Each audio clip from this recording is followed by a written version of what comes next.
বাংলাদেশের রাজনীতিতে এমন কিছু নাম আছে যেগুলো উচ্চারণ হলেই ক্ষমতা, বিতর্ক, ভয়, রহস্য আর ভূ-রাজনীতির এক অদ্ভুত মিশ্রণ সামনে চলে আসে। লুৎফুজ্জামান বাবর ঠিক তেমনই এক নাম।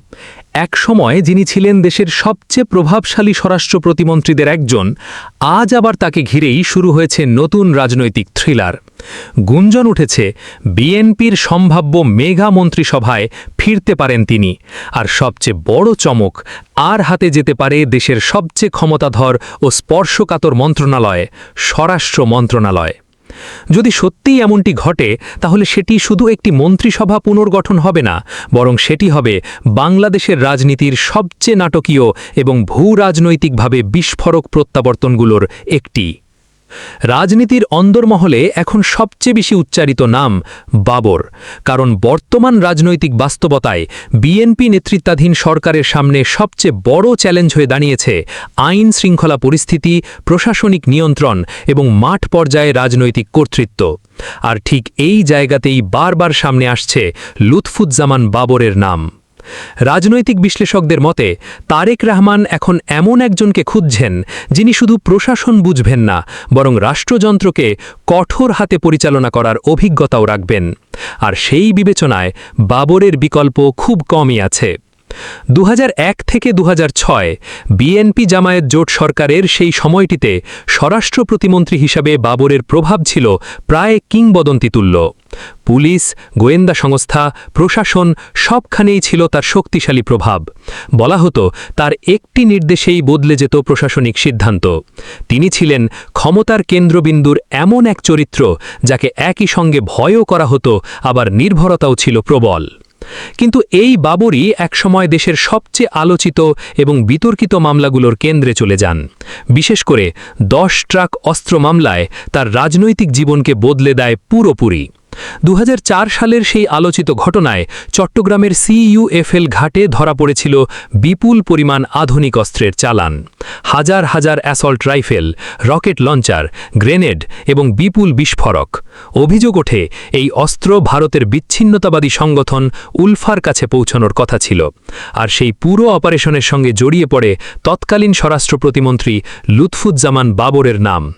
ভারতীয় গোয়েন্দা মহলে তখন থেকেই বাবরকে দেখা হতো সবচেয়ে অস্বস্তিকর রাজনৈতিক চরিত্র হিসেবে।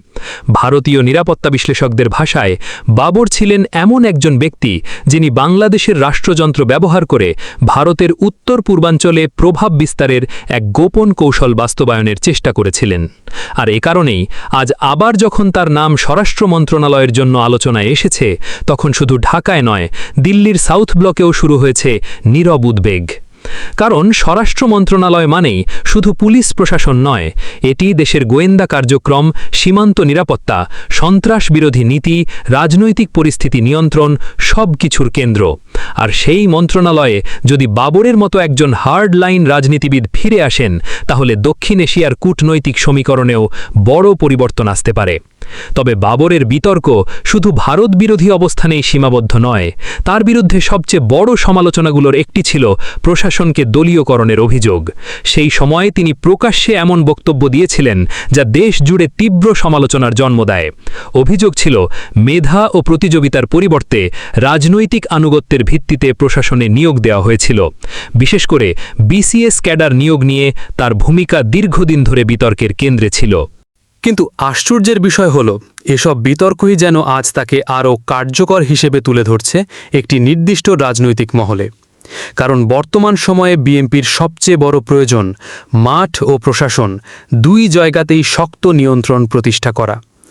ঈদের ছুটির পর থেকেই রাজনৈতিক অঙ্গনে জোরালো গুঞ্জন ছড়িয়েছে যে তারেক রহমান বড় ধরনের মন্ত্রিসভার সম্প্রসারণে যাচ্ছেন। বর্তমানে 49 সদস্যের মন্ত্রিসভায় বেশিরভাগই তুলনামূলক নতুন মুখ। ফলে প্রশাসনিক কাজে ধীরগতি, সমন্বয়হীনতা এবং সিদ্ধান্ত বাস্তবায়নে জটিলতা তৈরি হচ্ছে বলে অভিযোগ উঠেছে। এই পরিস্থিতি মোকাবিলায় অভিজ্ঞ, পোড়া খাওয়া এবং মাঠ পর্যায়ে শক্তিশালী নেতাদের নিয়ে নতুন মেগা মন্ত্রিসভা সাজানোর পরিকল্পনা চলছে। সেখানে আমানুল্লাহ আমান, AKM ফজলুল হক মিলন, ডক্টর দেওয়ান সালাউদ্দিন বাবু, আন্দালিব রহমান পার্থ, ব্যারিস্টার রুমিন ফারহান সহ আরও অনেকের নাম শোনা যাচ্ছে। কিন্তু এসব নামের ভিড়েও সবচেয়ে বেশি আলোচনায় একটাই নাম, লুৎফুজ্জামান বাবর।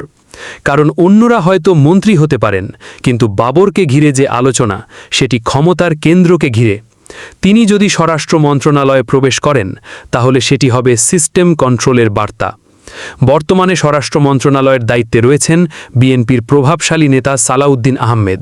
ফলে সরাসরি বাবরকে স্বরাষ্ট্রমন্ত্রী করা সম্ভব নাও হতে পারে। তবে রাজনৈতিক বিশ্লেষকরা বলছেন, তাকে উপস্বরাষ্ট্রমন্ত্রী, বিশেষ দায়িত্বপ্রাপ্ত উপদেষ্টা অথবা স্বরাষ্ট্র মন্ত্রণালয়ের সমপর্যায়ের ক্ষমতাভন কোনো পদে আনা হতে পারে। আর বাস্তবে সেটিই হতে পারে সবচেয়ে গুরুত্বপূর্ণ পদক্ষেপ। কারণ বাবরের রাজনৈতিক স্টাইল সবসময়ই ছিল অপারেশনাল। তিনি সামনে থেকে নিয়ন্ত্রণ করতে পছন্দ করতেন, প্রশাসনকে দ্রুত সিদ্ধান্তে বাধ্য করা, মাঠ পর্যায়ে শক্ত বার্তা দেওয়া এবং রাজনৈতিক প্রতিপক্ষকে কঠোরভাবে মোকাবিলা করা। এসব ক্ষেত্রেই তার দক্ষতার গল্প এখনও রাজনৈতিক মহলে আলোচিত। তবে প্রশ্ন হচ্ছে, তারেক রহমান কি সত্যিই এত বড় ঝুঁকি নেবেন? কারণ একদিকে বাবর বিএনপির জন্য হতে পারেন শক্তিশালী প্রশাসনিক অস্ত্র, অন্যদিকে আন্তর্জাতিক অঙ্গনে তিনি হতে পারেন নতুন বিতর্কের কেন্দ্রবিন্দু। বিশেষ করে ভারত বাংলাদেশ সম্পর্কের বর্তমান বাস্তবতায় তার প্রত্যাবর্তন দিল্লির জন্য বড় অস্বস্তির কারণ হয়ে দাঁড়াতে পারে। কিন্তু রাজনীতিতে শেষ কথা বলে কিছু নেই, আর বাংলাদেশের রাজনীতিতে তো আরও নয়। যে মানুষ একসময় ফাঁসির দণ্ডপ্রাপ্ত আসামির তালিকায় ছিলেন, যিনি বছরের পর বছর কারাগারের অন্ধকারে কাটিয়েছেন, সেই মানুষই আজ আবার দেশের সবচেয়ে ক্ষমতাবান মন্ত্রণালয়ের সম্ভাব্য নিয়ন্ত্রক হিসেবে আলোচনায়। এটিই প্রমাণ করে বাংলাদেশের রাজনীতি কতটা অনিশ্চিত, নাটকীয় এবং থ্রিলারে ভরা। এখন পুরো দেশের নজর এক জায়গায়। সত্যিই কি ফিরছেন বাবর? আর যদি ফিরেই আসেন, তাহলে সেটি কি হবে শুধুই একজন নেতার প্রত্যাবর্তন, নাকি বাংলাদেশের রাজনীতিতে এক নতুন আয়রন ফিস্ট যুগের সূচনা?